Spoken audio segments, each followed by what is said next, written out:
Vamos ao Evangelho de João, capítulo 15, versículos de 1 a 12.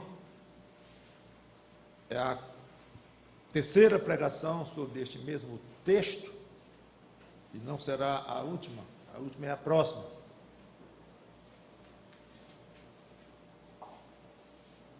João, capítulo 15, versículos de 1 a 12.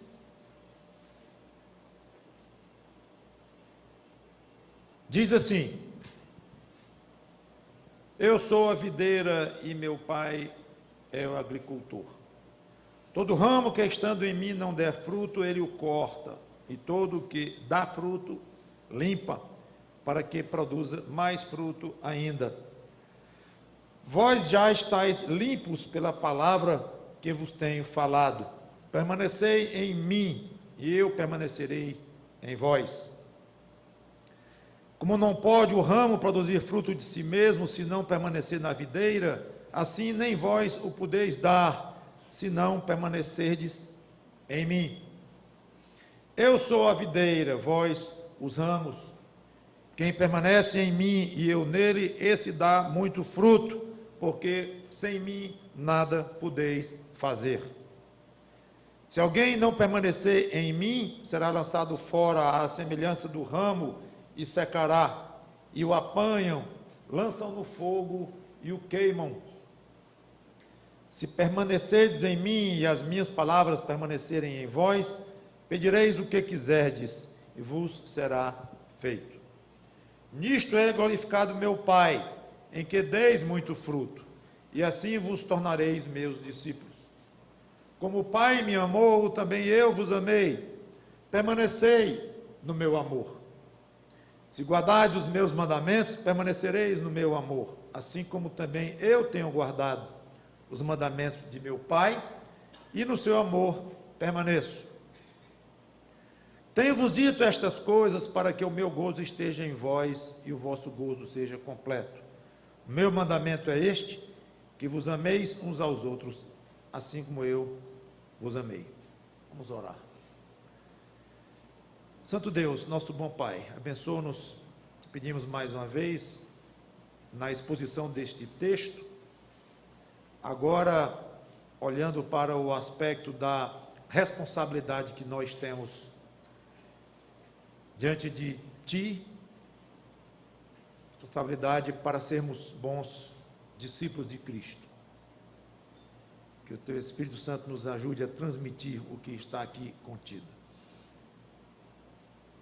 Guarda-nos da ignorância espiritual, da dureza, da dúvida. Guarda-nos de amarguras. Guarda-nos de distanciamento, de frieza, de indiferença, com o fato de sermos crentes, como se fosse uma coisa reservada apenas para usufruirmos lá na vida eterna. Ao contrário, dá-nos um espírito de prontidão, de vigilância, de sabedoria, para entendermos que precisamos obedecer o Senhor Jesus Cristo o mais rigorosamente possível. E que pessoas sem Cristo aqui, Senhor Deus, tenham a grande felicidade de serem tocadas pelo Teu Santo Espírito. É em nome de Cristo que nós te pedimos e agradecemos. Amém. Permanecendo em Cristo, terceira parte, de um total de 4. 5 pontos nós já abordamos sobre este texto, todos eles relacionados com a permanência em Cristo, como já expliquei na primeira mensagem sobre o assunto. Nós vimos 2 destes pontos na primeira mensagem, que é: o discípulo de Cristo está sempre sendo trabalhado pelo Pai. Segundo, Deus nunca dirá um basta para a nossa produção de frutos. Vimos essas 2 questões. Depois vimos, o discípulo de Cristo é totalmente dependente dele. Uma verdade concentrada na frase no final do versículo 5, sem mim nada podeis fazer já explicamos na semana passada. Hoje vamos para o quarto ponto. O discípulo é responsável por permanecer ou não em Cristo. E o último é, o que são esses frutos produzidos por quem permanece em Cristo? Trataremos no próximo domingo, se Deus permitir. Então, o discípulo é responsável pela sua permanência em Cristo. Só esta afirmação pode parecer uma contradição com tudo que nós dissemos no domingo passado. Que o crente é totalmente dependente de Cristo. Sem Ele, nada pode fazer, nem respirar, conforme expomos no domingo passado. Em tudo nós precisamos de Cristo. E agora estamos dizendo que somos responsáveis por permanecer ou não nele. Na prática, o fato de sabermos que somos altamente dependentes de Cristo nunca deverá nos levar à ociosidade, ao descaso, à inatividade. Mas o contrário, Deus espera que sejamos ativos, laboriosos, interessados. Se Ele espera que nós sejamos ativos, laboriosos, interessados, já é o início de uma expectativa da parte de Deus quanto ao nosso comportamento, à nossa atitude. Se Ele espera algo de nós, Ele tem a expectativa. Então nós vamos cumprir completamente essa expectativa, ou de hipótese alguma, ou uma parte, mas tem alguma coisa aí para nós cumprirmos. Isso aí é um tanto quanto lógico. E dentro dessa linha, então, eu mostrarei o que Cristo espera que nós façamos para permanecer nele. E nossa linha vai ser essa. Nós vamos simplesmente observar as ordens e as recomendações que Cristo incluiu neste diálogo com os seus discípulos. E basicamente nesse texto aqui. Tem alguma ordem dele? Tem. Então precisamos cumprir. Somos responsáveis pelo cumprimento. Tem alguma recomendação dele naquilo que ele falou? Dá para a gente extrair algo que podemos chamar de ordem? Ou de determinação? Tem. Então temos o que fazer. Temos o que cumprir. 3 pontos eu vou querer observar com vocês em termos de ordem, o mandamento, a recomendação dele. Versículo 7. Se permanecerdes em mim, e as minhas palavras permanecerem em vós, pedireis o que quiserdes e vos será feito. Então, já podemos ver aqui a expectativa de que as palavras de Cristo permaneçam em nós. O que significa a palavra de Cristo permanecer em nós? Em mim, em você. O que significa isso? Vá a 1 Coríntios capítulo 15, versículo 6.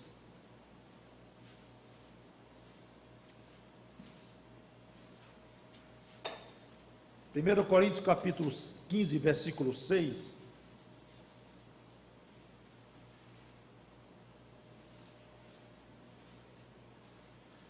Falando aqui da ressurreição do Senhor Jesus Cristo, Paulo escreve assim: depois foi visto por mais de 500 irmãos de uma só vez, dos quais a maioria, o quê?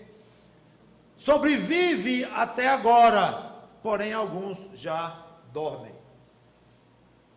A palavra no original grego, traduzida por sobreviver, não tem nada a ver com sobrevivência. Com a parte da pessoa viver. Sabe qual é a palavra lá? Permanece. É exatamente o mesmo verbo que Jesus usou para dizer, e as minhas palavras permanecerem em vós, esse permanece é igual à palavra que Paulo usou para dizer, muitos dos 500 que viram Jesus ressurreto, permanecem até hoje, ou seja, eles estão entre nós, estão ativos entre nós. Nós vemos um passar, nós damos boa tarde para outro acolá, eles estão aqui atuantes entre nós. Não é o verbo viver que está lá, ou sobreviver. A ideia então é, a palavra de Deus deve estar dentro de você, crente, fazendo efeito. Aliás, lembrando até o que Hebreus diz, viva e eficaz. Fazendo efeito dentro de você. Não é que você apenas decora passagens, conhece passagens. Como se Jesus houvesse dito algo como, vocês passaram 3 anos ouvindo bastante de mim. Pois não deixem que essa palavra escape. Segurem esta palavra dentro de vocês. Retenham esta palavra e ela vai funcionar dentro de vocês.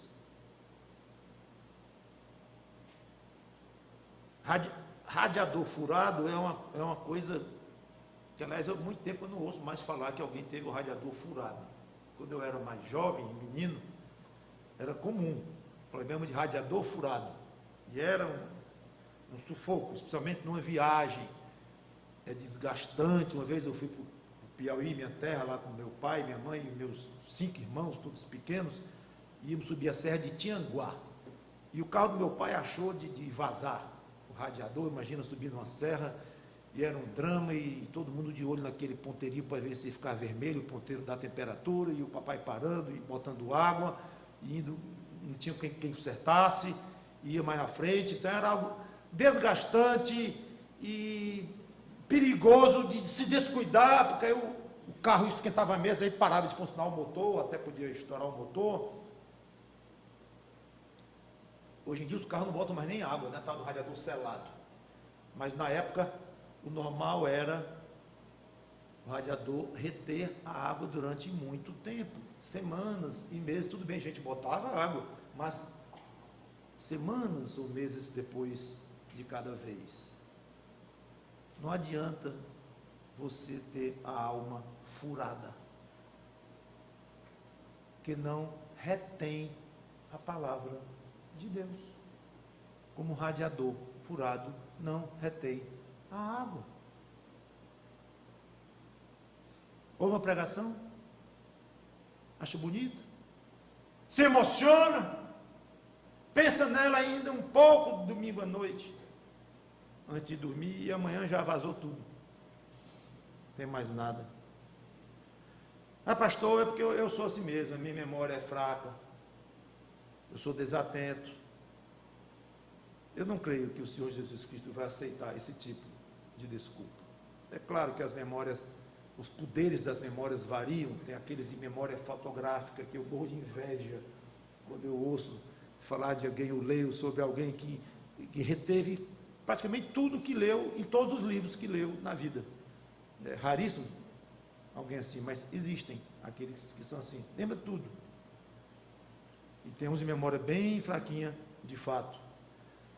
Mas, independente do tamanho da sua memória, da sua capacidade de retenção, ou de atenção, tome providências proporcionais às suas limitações, às suas circunstâncias, aos seus pontos fortes, aos seus pontos fracos, dentro deste assunto aqui.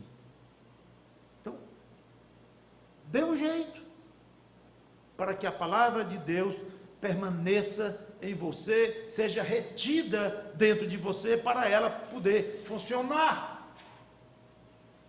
A gente não bota água no radiador para ela ficar ali parada, não, ela circula pelo motor do carro, esfriando várias partes. A palavra de Deus precisa circular em você, fazendo efeito. em você. Então, leia mais a Bíblia, leia mais livros correlatos, livros de fundo cristão, frequente estudos bíblicos, ouça fita, ouça CD, ou seu pendrive lá dentro do seu carro, você passa horas e horas por mês dentro do carro. Eu tinha um carro que ele marcava a quantidade de horas que o motor ficava ligado,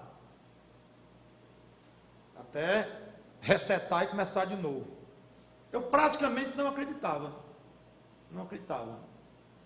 Toda vez que eu olhava para aquele ponteiro lá, para aquele númerozinho, odômetro, eu colocava a gasolina e zerava. Aí quando eu menos via, 4 horas. Eu já estou 4 horas dentro deste carro, depois que eu botei a gasolina anteontem. Não pode. Aí quando eu me percebia, 11 horas. Eu estou há 11 horas sentado neste carro com o motor ligado. Claro, se o motor está ligado, eu estou dentro. Era só eu que dirigia o carro e eu não tinha o costume de dormir e deixar o carro funcionando. Então, aquele númerozinho significava o tempo que eu ficava dentro do carro.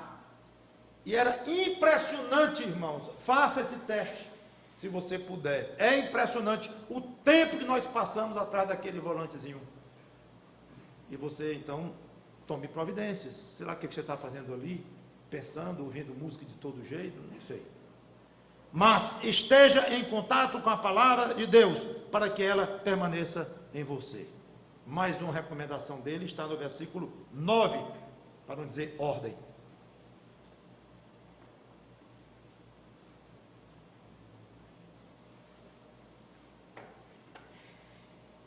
Permanecei no meu amor. Voltando então a João 15, 9, como o Pai me amou, também eu vos amei. Permanecei no meu amor. Uma ordem. Ele fala do amor do Pai por ele, atesta o amor dele pelos seus discípulos e ordena: permaneçam no meu amor. Não creio que aqui significa dizer me amem. Permaneçam me amando. Exerçam o amor para comigo dia a dia. Não é assim. Penso eu que seria: vivam e se comportem de modo que vocês usufruam abundantemente do amor que eu tenho para vocês. Permaneçam no meu amor continuem sendo alvos do meu amor. Faça por onde eu derrame sobre você abundantemente, gostosamente o amor que eu já provei que tenho por você.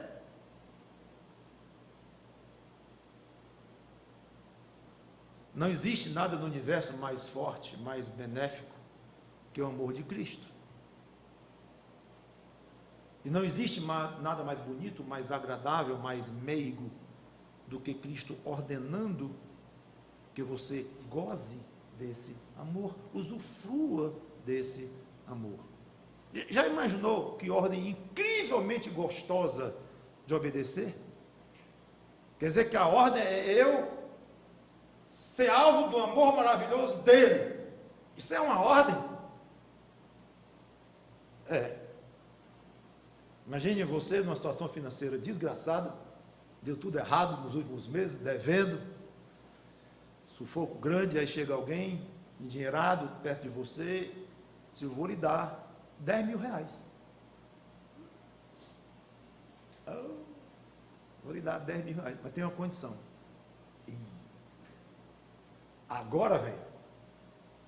Tenho condição, tenho uma condição. O que é? Gaste esse dinheiro do jeito que você quiser. Livremente. Faça o que você bem entender com este dinheiro. É a minha condição. Pergunto eu, precisava desta condição? Claro que não. porque era o melhor possível que ele poderia fazer com aquele dinheiro, era gastar como ele queria, ou seja, cumprindo seus compromissos, pagando suas dívidas, né, comprando alguma coisinha se sobrou, sei lá, mas gastar de acordo com a consciência dele, com a vontade dele, algo muito agradável. Não precisa você dar uma ordem para uma coisa agradável, pois Cristo nos dá o amor dele, nos oferece o amor dele e ainda manda, usufruam. Nós somos tão lerdos espiritualmente que não percebemos que essa ordem aqui nem necessitaria, a rigor. Eu não posso imaginar o pai dizendo ao filho, primeira pessoa da Trindade, dizendo para a segunda pessoa da Trindade: meu filho, permaneça no meu amor. Ouviu? É assim que eu quero de você. Se comporte de uma maneira tal que o meu amor seja cada vez mais derramado em você. Está bem, meu filho? Não posso imaginar. Porque o deleite do filho, o prazer infinito do filho é exatamente viver debaixo daquele amor, sendo banhado por aquele amor do pai. Se não fosse a nossa miopia, a nossa pequenez, eu acho que o Senhor Jesus Cristo jamais diria isto aqui: permanecei no meu amor, vivei de uma forma tal que eu derrame esse amor sobre vocês. Agora, gente, necessário ou não, ele disse que, aliás, é necessário, eu já falei, por causa da nossa pequenez. Então, é uma responsabilidade que ele colocou nas suas costas. Permaneça no amor de Cristo. Mas alguém pode dizer assim: para obedecer a ordem de permanecer no amor de Cristo, minha atitude é passiva. Porque eu sou um mero beneficiário do amor dele, dentro desta ideia de que ele vai me amar e eu vou apenas usufruir o amor dele. Então é passivo, correto? Não totalmente. Existe algo ativo da sua parte. Várias coisas que você poderia fazer de uma maneira ativa, inclusive já coloquei uma há pouco tempo, que é você resolver se expor mais à palavra de Deus para que ela faça mais efeito. Mais algo que você pode fazer, que você é responsável para permanecer no amor de Cristo. Versículo 10, que é uma terceira ordem dele aqui. Versículo 10 diz: se guardardes os meus mandamentos, permanecereis no meu amor, assim como também eu tenho guardado os mandamentos de meu Pai, e no seu amor permaneço. Novamente ele faz analogia entre o relacionamento entre ele e o Pai. Ele obedece o Pai e usufrui da fartura do amor do Pai sobre ele. Ele diz: pois então me obedeçam, sigam as minhas ordens e se deliciem com o meu amor. Agora, embora o amor inclua repreensão, disciplina, correção, sabemos que tudo isso está embutido na ideia de amor, mas eu não creio que esses aspectos estejam aqui em primeiro plano, não sei nem se considerados aqui, mas pelo menos no primeiro plano não acho que seja mais o aspecto agradável, alegre do amor de Cristo. Se guardardes os meus mandamentos, permaneceis no meu amor, o amor que toma o aspecto agradável. Quando um pai disciplina um filho, aquilo é amor, mas um amor que é expresso de uma maneira não agradável, óbvio, nem para o pai, nem para o filho que está sendo disciplinado, ninguém está achando aquilo ali agradável, mas é amor. Mas quando um pai chega e dá um abraço no filho, ou o marido na sua esposa, ele mostra amor, mas agradável, um aspecto agradável, gostoso, Eu acho que o Senhor Jesus Cristo, quando fala de obediência e liga com o amor dele, é um aspecto agradável, ou aspectos agradáveis do seu amor. Se guardais os meus mandamentos, permaneceis no meu amor. E no aspecto mais gostoso que tem o meu amor, como um pai se deleita num filho obediente e o abraça e beija, gostosamente mostrando o seu amor. Acho que é esse aspecto. Inclusive o versículo 11, que eu vou comentar na próxima pregação, comenta isso aí, a ideia de alegria, de gozo em Cristo. Agora, não é de admirar, irmãos, que haja uma condição para usufruir esse aspecto do amor de Cristo.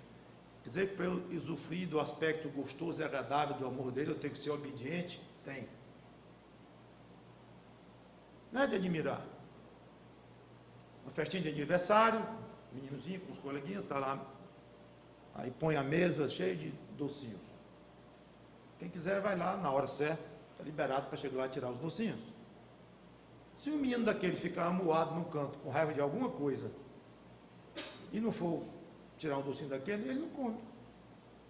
Vai para casa amuado, e sem comer os docinhos, porque ele não foi lá, mas era livre, era dado. Estava lá numa mesa, quem quiser tirasse.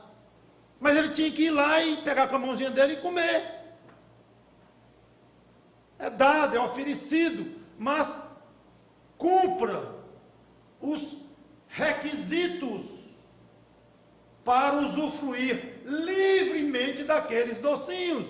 Vai ter a hora marcada, eu quero é agora. Não tem a hora de comer os docinhos. E se demorar demais, perde, porque o pessoal limpa. Então tem a hora certa, tem a maneira certa. Não tire de rumo assim com o braço enchendo um balde, não. Não é para lá que eles estão. Tire de um a um. Então tem a maneira, é livre, é gratuito, mas tem a forma. Isso não explica completamente as coisas de Deus, é óbvio. Mas ajuda a entender que mesmo Cristo nos amando livremente, mesmo que não podemos fazer nada sem Ele, mas Ele espera que nós façamos algo por Ele ou para Ele, visando a pessoa dEle, querendo obedecê-lo, querendo agradá-lo. Sim, essa demonstração de coração nossa é extremamente importante para Ele. Então não fique admirado porque que é assim, que temos algo a fazer. E se quisermos permanecer no amor gostoso de Cristo, devemos ser obedientes.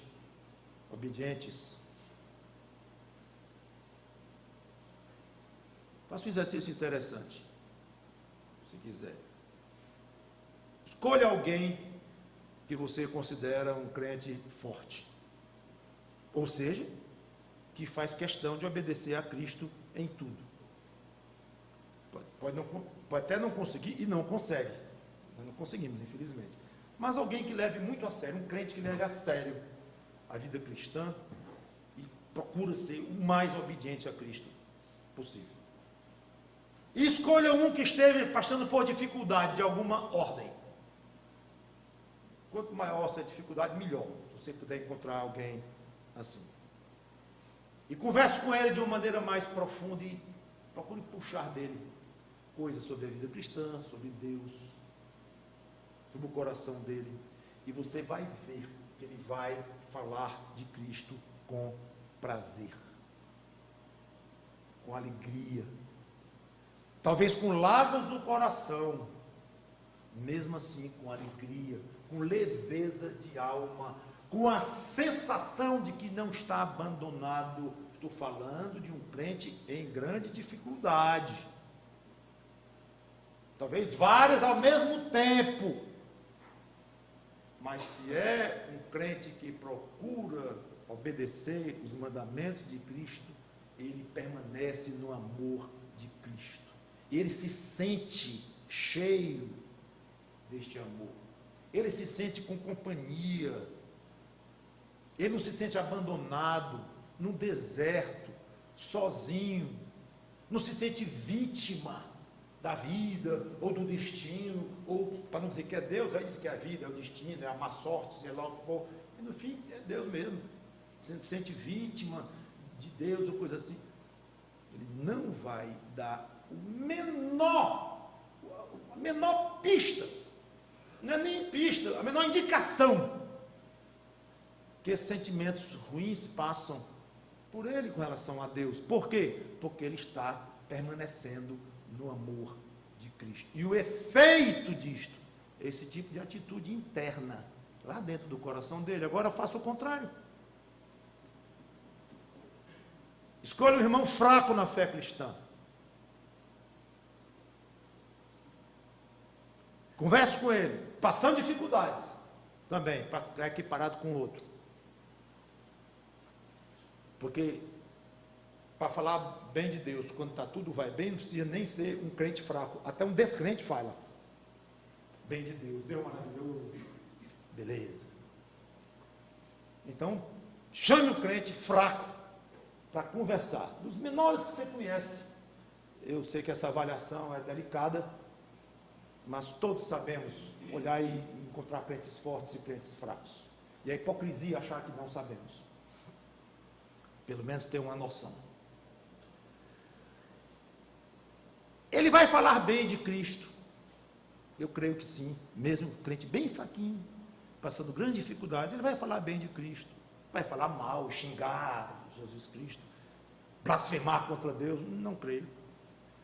Mas ele vai falar sem brilho nos olhos, sem vibração, talvez de maneira mais mecânica, tentando se esforçar para dizer um versículo bonito sobre Deus que ele decorou, que ele conhece. Quem sabe até com uma pontinha de crítica com relação a Deus, alguma insinuação, na forma de questões, de será que, muitas vezes, quando um crente diz será que, e insere aí uma dúvida sobre algo que a palavra de Deus está afirmando, esse aí sabe muito pouco do que é permanecer no amor de Cristo no dia a dia. Quem permanece no amor de Cristo não vai falar com os olhos opacos, não vai falar sem graça, não vai estar cheio de dúvidas sobre a palavra de Deus, não vai estar se achando vítima do mundo ou do próprio Deus, não vai. Totalmente diferente. Então procure se autoexaminar e ver se você está permanecendo no amor de Cristo, neste aspecto gostoso e agradável, pelo fato de você ser obediente aos mandamentos dele. Alguém poderia dizer, está aí o que eu estou gostando dessas pregações sobre permanecer em Cristo, sabe por quê? É porque só fala do relacionamento entre Cristo e eu, entre eu e Cristo. Gosto disso, esse é o meu jeitão, fico alegre que nesse assunto fundamental da permanência em Cristo, não entra a minha relação com outras pessoas, meu relacionamento com os outros, pelo que eu estou vendo aí, já um monte de pregação sobre o assunto, nem apareceu. É eu e Cristo, Cristo e eu, Cristo e o Pai e Cristo, que serve de exemplo para Cristo e eu e Cristo. Mas estou gostando disso, pois pode parar de gostar. Versículo 12. Estragou sua festa. Sua triste festa, se é que era.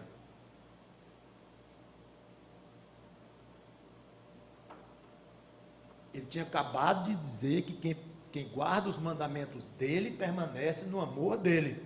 Olha agora, o meu mandamento é este. Já que falei em meus mandamentos, lá vai um. Explícito, claro. Que vos ameis uns aos outros, assim como eu vos amei.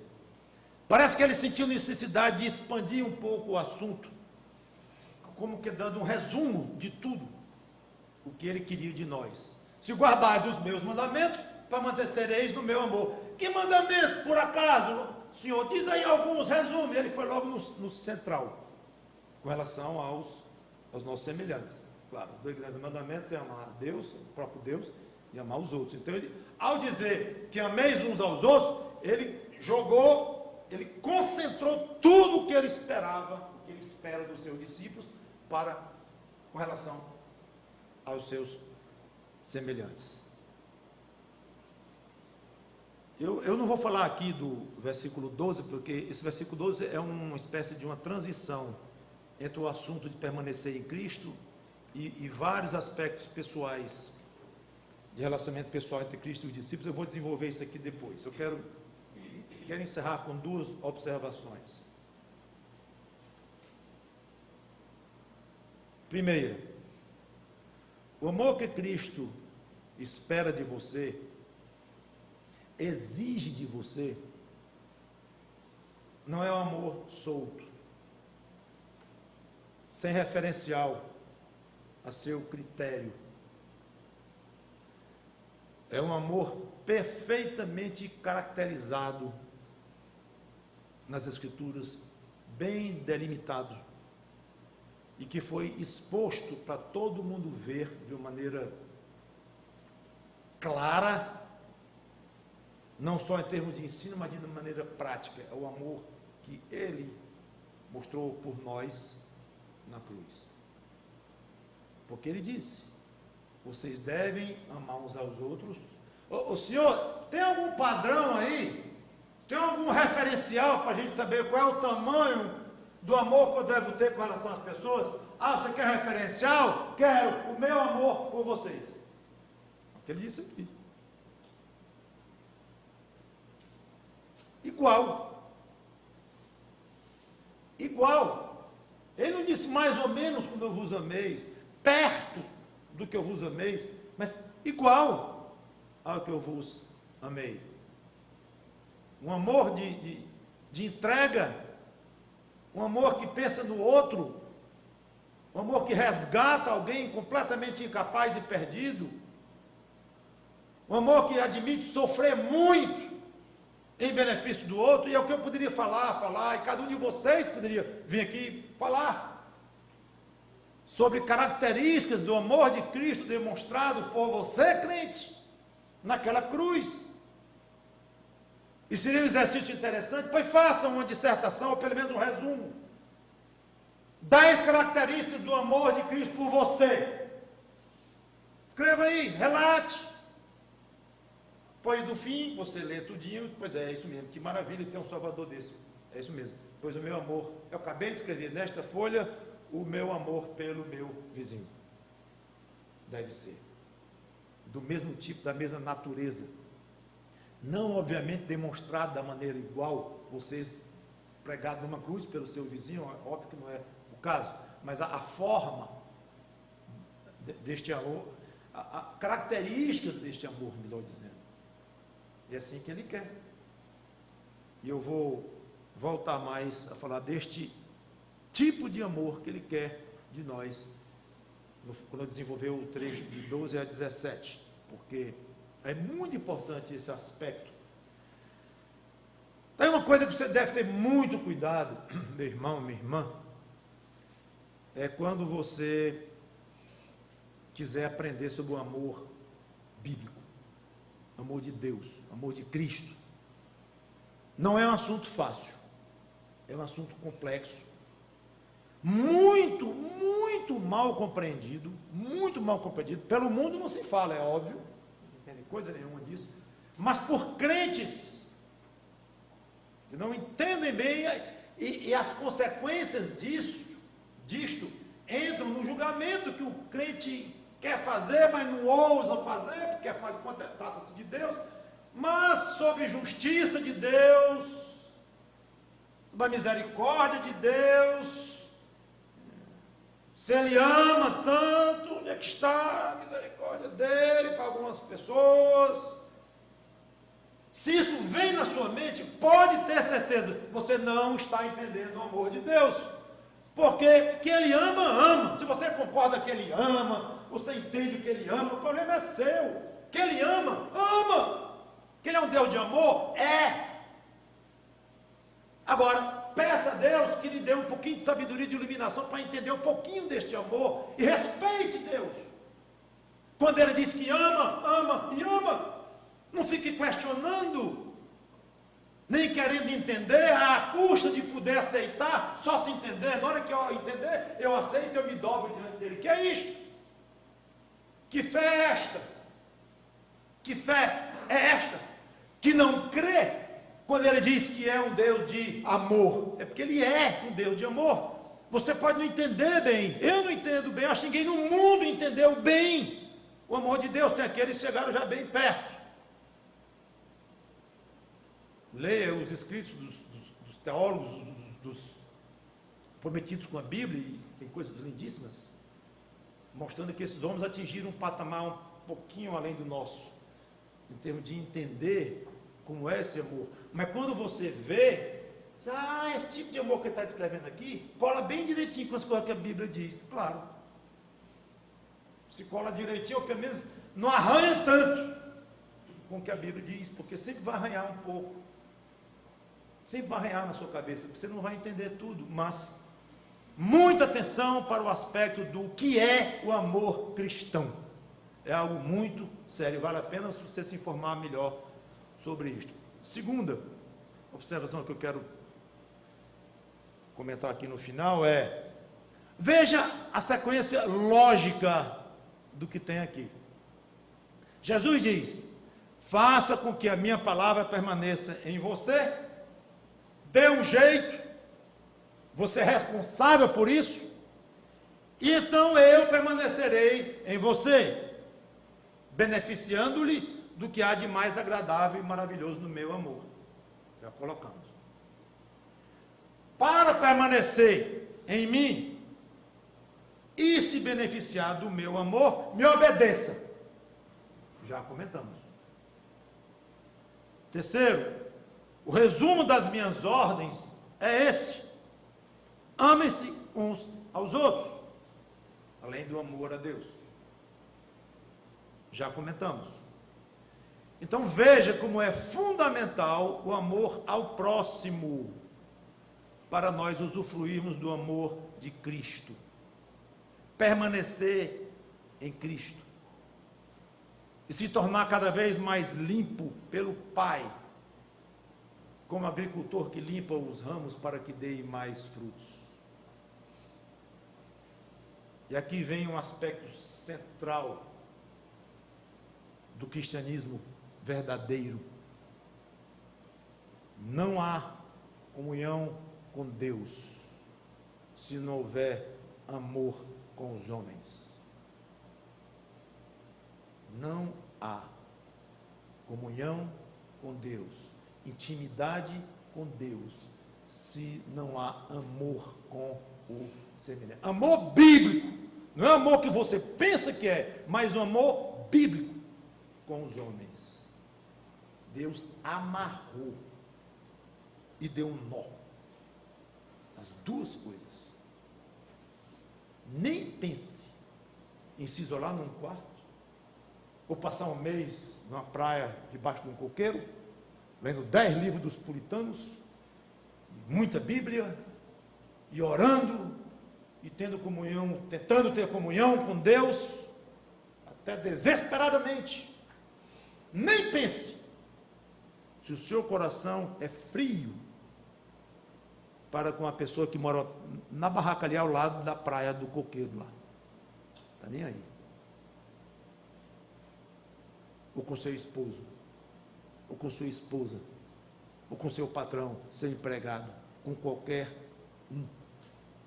Se você não está pronto para amar as pessoas, você não está pronto para ser íntimo de Deus. O apóstolo João vai mais longe. Sabe o que ele diz? Agora você vai comigo.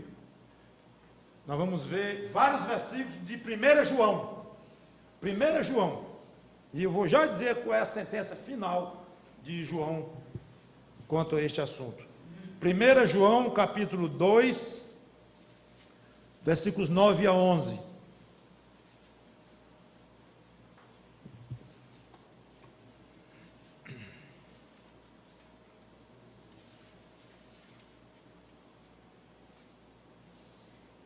Aquele que diz estar na luz e odeia a seu irmão, até agora está nas trevas.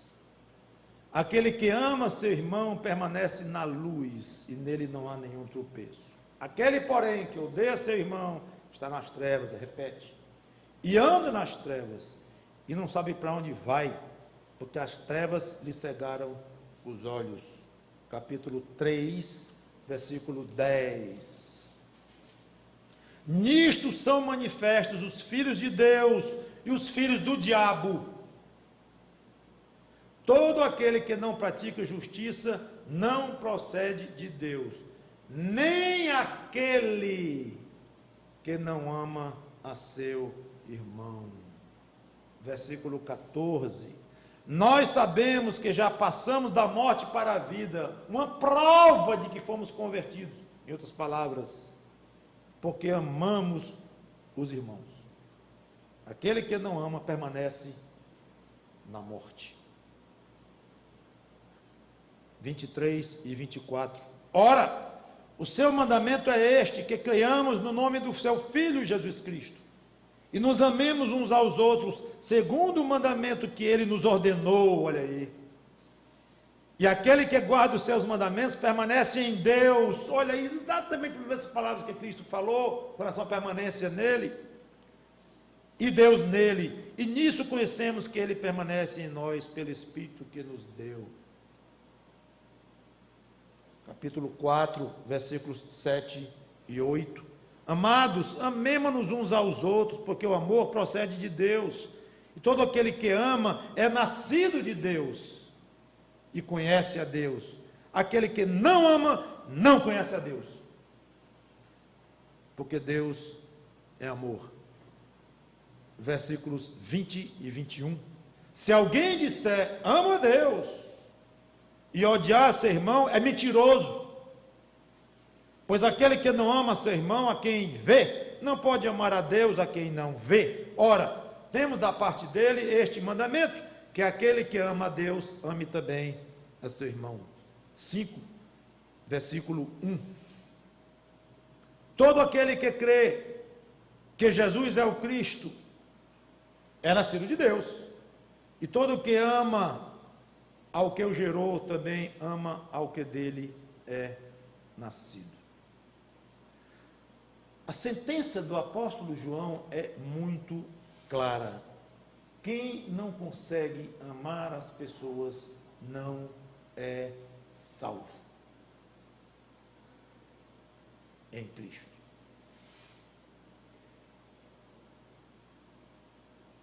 Pense nisto. A questão do amor a Deus sempre vai, do amor ao próximo, sempre vai ser um obstáculo à nossa carne, ao nosso egoísmo, que infelizmente ainda insiste em, como um morto, está sendo arrastado por nós aonde vamos.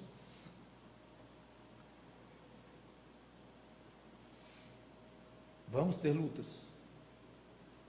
Significa que nós nunca vamos obedecer plenamente a Deus quando Ele diz, ame ao próximo como eu vos amei. Não vamos nesse padrão. Isso significa que você nunca vai ter qualquer dificuldade de amar as pessoas, qualquer tipo de pessoas, para chegar neste nível espiritual antes de você partir para o céu. Nunca. Então sempre vai haver dificuldades. Vai. Uma vez explicado isto, lute com todas as suas forças contra a sua dificuldade de amar as pessoas. Primeiro entenda o que é o amor bíblico pelas pessoas. E depois, entre nesta luta, mas entre armado, com as armas que o Espírito Santo lhe fornece. Entre para valer nesta batalha. E vai ser uma batalha. E não tenha dúvidas que o diabo vai colocar no seu caminho pessoas que você vai ter a tendência de ter asco, abuso, repugnância, ódio, pessoas muito ruins, malignas, cruzarão o seu caminho e o meu caminho. E do jeito que eu digo que o diabo é que colocou, eu posso dizer também, com a permissão de Deus, para nos provar e nos testar. Então a luta é grande, quanto mais você vai vencendo, mais as lutas vão ficando complicadas.